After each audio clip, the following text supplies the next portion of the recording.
ಮಹಾರಾಜರ ಅನುಪಸ್ಥಿತಿಯಲ್ಲಿ ಹೈದರ್ ಅಲಿ ಮತ್ತು ಟಿಪ್ಪು ಸುಲ್ತಾನ್ 18 ವರ್ಷಗಳ ಕಾಲ ಮೈಸೂರು ದಸರಾವನ್ನು ಮುನ್ನಡೆಸಿಕೊಂಡು ಹೋಗಿದ್ರು ಎಂದು ಕಾಂಗ್ರೆಸ್ ಶಾಸಕ ತನ್ವೀರ್ ಸೇಠ್ ಹೇಳಿದರು. ಮೈಸೂರಿನಲ್ಲಿ ಇಂದು ಸುದ್ದಿಗಾರರೊಂದಿಗೆ ಮಾತನಾಡಿದ ಅವರು, ವಿಜಯನಗರ ಸಾಮ್ರಾಜ್ಯ ಇದ್ದಾಗ ದಸರಾ ಶುರು ಮಾಡಲಾಗಿತ್ತು. ಆ ನಂತರ ನಮ್ಮಲ್ಲಿ ಮಹಾರಾಜರ ಪಟ್ಟಾಭಿಷೇಕ ಆಗದೆ ಇದ್ದಂತಹ ಸಂದರ್ಭದಲ್ಲಿ ಸುಮಾರು 18 ವರ್ಷಗಳ ಕಾಲ ಹೈದರ್ ಅಲಿ ಮತ್ತು ಟಿಪ್ಪು ಸುಲ್ತಾನ್ ದಸರಾ ಮುಂದುವರಿಸಿಕೊಂಡು ಹೋದರು ಎಂಬ ಒಂದು ಇತಿಹಾಸ ಇದೆ. ತದನಂತರ 1974ರ ನಂತರ ಸರ್ಕಾರ ಜವಾಬ್ದಾರಿ ವಹಿಸಿಕೊಂಡಂತಹ ಸಂದರ್ಭದಿಂದ ಅನೇಕ ಮಹಾನ್ ವ್ಯಕ್ತಿಗಳು, ಸಾಹಿತಿಗಳು, ಸಮಾಜದ ಮುಖ್ಯವಾದಂತಹ ವ್ಯಕ್ತಿಗಳು ಉದ್ಘಾಟನೆ ಮಾಡಿದ್ದಾರೆ ಎಂದು ತಿಳಿಸಿದರು. ಇನ್ನು ನಿಸಾರ್ ಅಹಮದ್ ಅವರಿಂದ ಹಿಡಿದು ಸಾಮಾನ್ಯ ಒಬ್ಬ ರೈತನು ಕೂಡ ದಸರಾ ಉದ್ಘಾಟನೆ ಮಾಡಿದಂತಹ ಸಂದರ್ಭಗಳಿವೆ ಎಂದರು. ನೋಡಿ, ಇತಿಹಾಸ ನಮ್ಮ ಮುಂದೆ ಇದೆ. 4414ನೇ ದಸರಾ ಇವತ್ತು ನಾವು ಏನು ಆಚರಣೆ ಮಾಡ್ತಾ ಇದ್ದೀವಿ. ಈ ಹಿಂದೆ ನಾವು ನೋಡಿದಂತಹ ಸಂದರ್ಭದಲ್ಲಿ ವಿಜಯನಗರ ಸಾಮ್ರಾಜ್ಯವು ಶುರು ಮಾಡಿದಂತಹ ದಸರಾ, ತದನಂತರ ನಮ್ಮಲ್ಲಿ ಮಹಾರಾಜರ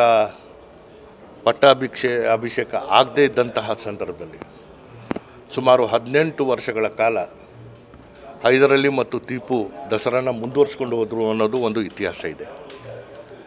ತದನಂತರ 1974ರ ನಂತರ ಸರ್ಕಾರ ವಹಿಸ್ಕೊಂಡಂತಹ ಸಂದರ್ಭದಿಂದ ಅನೇಕ ಎತ್ತರದ ಸಾಹಿತಿಗಳು, ಸಮಾಜದ ಮುಖಿಯಾದಂತಹ ವ್ಯಕ್ತಿಗಳು,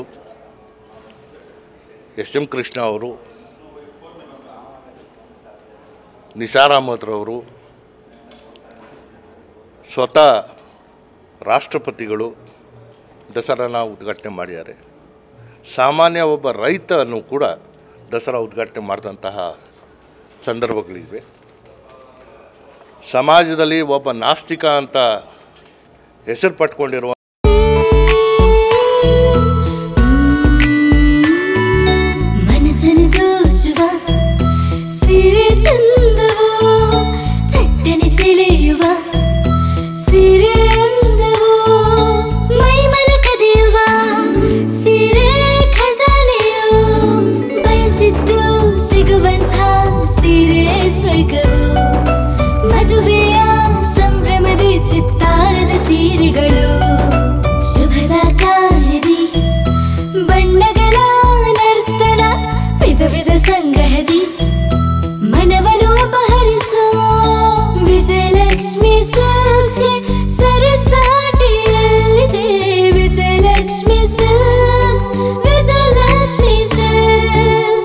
ಗುಲ್ಬರ್ಗ ಜಿಲ್ಲೆಯಲ್ಲಿಯೇ ಮಹಿಳೆಯರ ಮತ್ತು ಮಕ್ಕಳ ವಸ್ತ್ರಗಳ ಏಕೈಕ ಅತಿ ದೊಡ್ಡ showroom Vijayalakshmi silks, city centre mall, super market road, Gulbarga.